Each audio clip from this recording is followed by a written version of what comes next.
Okay, here we have a question about nuclear fission. Again, this is great. These are the questions that you want to get.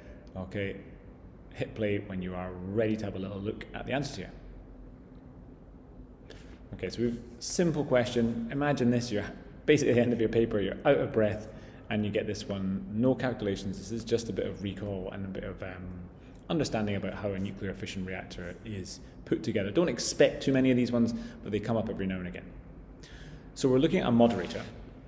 I think the thing to do firstly is to remind yourself what a moderator is. We're looking for something which is going to reduce the kinetic energy of our neutrons. We want to slow them down.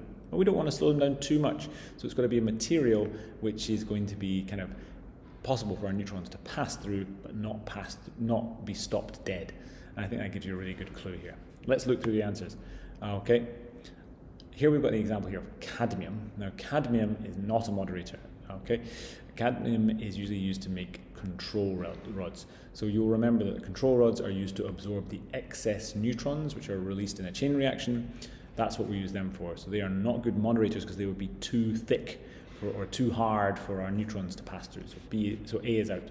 Similarly, B would be used for storage of waste materials. If you're going to store our waste materials from our nuclear power plant, we want something with a very hard to penetrate for all sorts of radiation, so we would use concrete in that case.